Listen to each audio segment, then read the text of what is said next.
ವ್ಯಕ್ತಿ ಯಾರೇ ಆಗಿರಲಿ ನಿಷ್ಠೂರ ಪ್ರಶ್ನೆಗಳ ಮೂಲಕ ನೇರ ಉತ್ತರ ಪಡೆಯುವ ಕಾರ್ಯಕ್ರಮ ಟಾರ್ಗೆಟ್ಗೆ ಸ್ವಾಗತ. ನಾನು ಭಾವನಾ.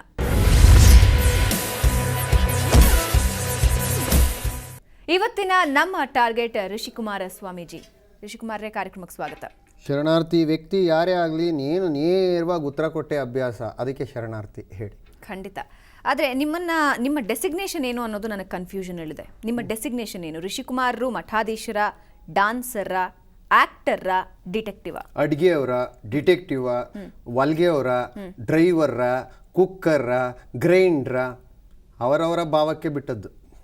ಅಲ್ಲ, ಸಮಾಜಕ್ಕೆ ಋಷಿಕುಮಾರರು ಏನು ಹಾಗಾದ್ರೆ? ಅವ್ರ ಭಾವನೆಗೆ. ಈಗ ನಿಮ್ಗೊಂಥರ ಕಂಡ್ರೆ ಭಟ್ರ ಸಾರ್ಗೊಂಥರ ಕಾಣ್ತೀನಿ, ರಂಗಣ್ಣಂಗೆ ಒಂಥರ ಕಾಣ್ತೀನಿ, ಏನೋ ಅವರವ್ರ ಇಚ್ಛೆ. ಹಾಗಾದ್ರೆ ಕಾವ್ಯ ಯಾತಕ್ಕೆ?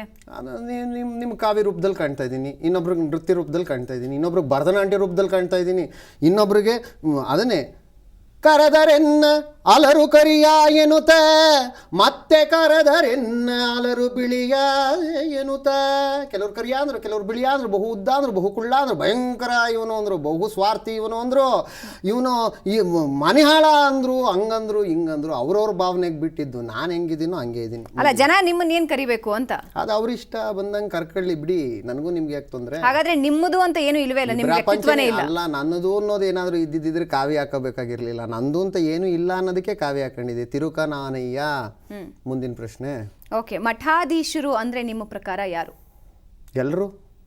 ಎಲ್ಲರೂ ಮಠಾಧೀಶರು. ಎಲ್ಲರೂ ಕಾವ್ಯ ಹಾಕೋಬಹುದು, ಎಲ್ಲರೂ ಡ್ಯಾನ್ಸ್ ಮಾಡಬಹುದು. ಅಲ್ಲ, ಮಾಡಿ. ನಿಮ್ಗೆ ಬೇಡ ಅಂತ ಯಾರಾದ್ರೂ ಹೇಳಿದಾರೇನು ಕಾವಿ ಹಾಕೋಬಾರ್ದು ಅಂತ? ಆಗೇನಾದರೂ ಕಾವಿ ಹಾಕೋಬಾರ್ದು ಅಂದಿದ್ದಿದ್ರೆ ಭರತಶಾಸ್ತ್ರ ರಚನೆನೇ ಆಗ್ತಿರ್ಲಿಲ್ಲ. ಭರತಶಾಸ್ತ್ರದ ಕೋವಿದನಾಗಿರ್ತಕ್ಕಂಥ ಭರತ ಮುನಿ ತನ್ನ 57 ಮಕ್ಕಳಿಗೂ ನೃತ್ಯಾಭ್ಯಾಸವನ್ನು ಮಾಡಿಸ್ತಾನೆ. ಇಡೀ ನಾಡಿಗೆ ಒಂದು ಪರಂಪರೆಯನ್ನು ಕೊಡ್ತಾನೆ.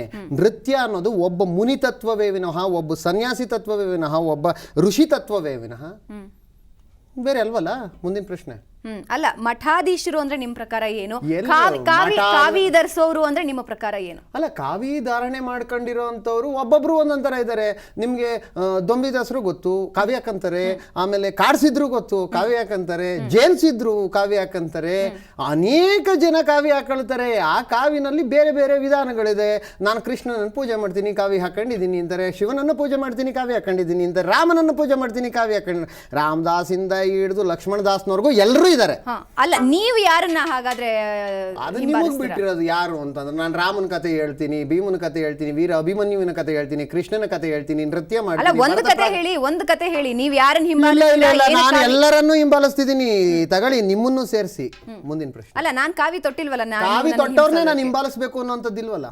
ಅಲ್ಲ, ಕಾವಿ ತೊಡೋದಕ್ಕೆ ನಿಮ್ ಮುಖ್ಯ ಕಾರಣ ಏನು? ಹಾಗಾದ್ರೆ ಕಾವಿ ತೊಡ್ಲಿಕ್ಕೆ ಮುಖ್ಯ ಕಾರಣ ಅಂತಂದ್ರೆ ನನ್ನ ಪ್ರವಚನ, ನನ್ನ ಸಿದ್ಧಾಂತ. ಬೆಳಗ್ಗೆ ಆದ್ರೆ ನಾನು ನಿಮ್ಮಂತಿದ್ದು, ಸಾಯಂಕಾಲ ಆದ್ರೆ ಪ್ರವಚನಕ್ಕೆ ಕೂತ್ಕೊಂಡಾಗ ಕಾವಿ ಹಾಕೊಳ್ಳೋದು ಯಾವ್ದು ಸತ್ಯ? ಅದು ಇರಬೇಕು, ಹೀಗೆ ಇರಬೇಕು. ನಿರ್ಧಾರ.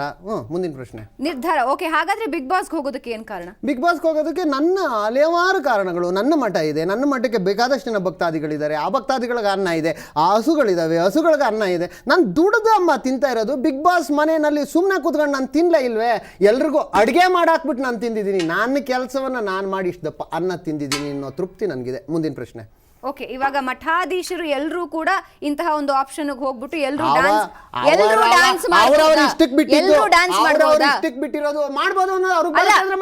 ಹಾಗಾದ್ರೆ ಕರ್ನಾಟಕದ ಪರಂಪರೆಯಲ್ಲಿ ನೀವ್ ಯಾಕಿದ್ದೀರಾ? ಮಠಕ್ಕೆ ಅದರದೇ ಆದಂತಹ ಗೌರವ ಇದೆ. ಆ ಗೌರವನ ಉಳಿಸ್ಕೊಳ್ಳುವಂತಹ ಕೆಲಸ ಅಲ್ಲ. ಹಂಗಾದ್ರೆ ಮಠದ ಪರಂಪರೆಗೆ ಆದಂತಹ ಗೌರವ ಇದೆ, ಅವ್ರು ಯಾರು ಡ್ಯಾನ್ಸ್ ಮಾಡಲ್ಲ, ನೀವು ಮಾಡ್ಕೊಡ್ದು ಅಷ್ಟೇ ನಿಮ್ ಪ್ರಶ್ನೆನಾ?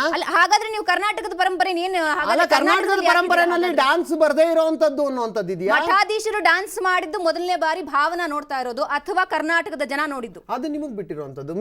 ಬೇರೆ ಯಾರು ನೋಡ್ಲಿಲ್ಲ. ಕರ್ನಾಟಕದ ಜನರ ಮುಂದೆ ಯಾಕಿದ್ದೀರಾ? ಒಳ್ಳೆ ಕಥೆ ಇದಲ್ಲ. ನಾನು ಇರಬಾರ್ದು ಅನ್ನೋದಕ್ಕೆ ಏನಾದ್ರು ಇದೆಯಾ? ಒಂದು ಮಾತು, ನೀವು ಭಾವನ ಅವರು ಹಗ್ಗ ಕೊಡ್ತಾರೆ, ಈಗ ಹಗ್ಗ ತಗೊಂಡು ನೇಣ್ ಹಾಕಳಿ, ನೀವು ಕರ್ನಾಟಕದಲ್ಲಿ ಇರ್ಕೂಡ್ದು ಅಂತನಾ?